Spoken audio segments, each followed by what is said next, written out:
One of the first things I work on is honing our observational skills. Okay, so our dogs, as we know, communicate with each other through chemical exchange. So they express their feelings, as we all do, with pheromones. Our dogs have been have evolved to understand how another species is feeling through smell, right? So they can smell how other dogs feel, how we feel. So they're using olfaction as well as postures, microfacial expressions, and movements and vocalizations. And so I want to take us to the beginning of this video. And in all fairness, I don't know what happened before. This is just during this video I'm explaining, and then there's after. But a snapshot of information may not be enough for me to interpret.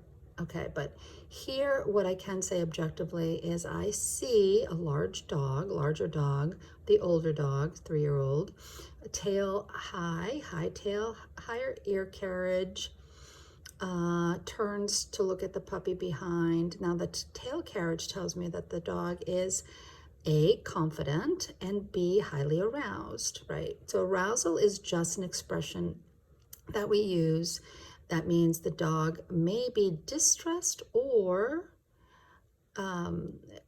may be excited and happy. So arousal is, in this case, possibly distressed, right? Because puppy moves back, and then disengages and says, okay, I'm going to check out on this, check my little toy here and move away. So puppy may have, at that moment, certainly there may have been a growl, which puppy moved back, as well as maybe smelled the dog and smelled some stress hormones, possibly cortisol, taken that in and moved back. So puppy is learning here, this is very important.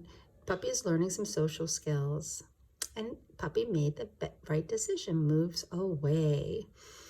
And then so what happens is the bigger dog moves away, walks toward the person with the camera.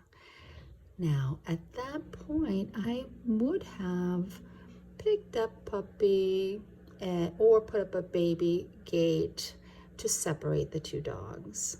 So that's a way that we could manage this, because we continue and there's a lot of stiffness. Can you see the larger dog is very stiff, tail is high, stiff, looking down, moving their head back, and really saying back off. Now there may be some peer pressure because the human is holding the camera, right? Now again, I don't know how the human has responded, who's in this room other than the person holding the camera. So puppy is going bananas. Bop, bop, bop. I love you.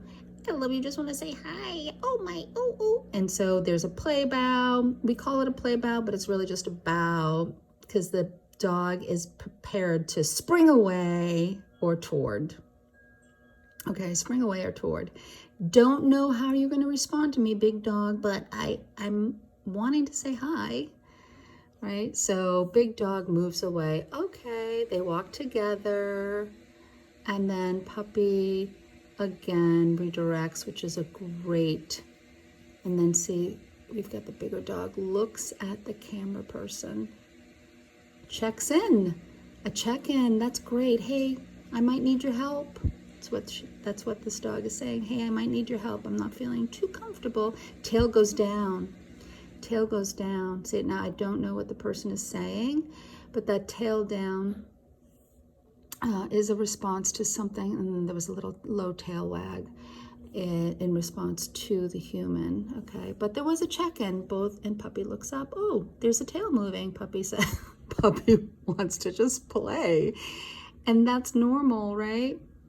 And so the bigger dog moves away. Puppy redirects, that's great. Bigger dog's looking out at the window and then gets all excited because possibly saw something out there, right? So this is all wonderful, wonderful exchange. Actually, it's the start of a relationship between these two dogs. And so I would encourage having the two be together more often. So small, short, brief engagements.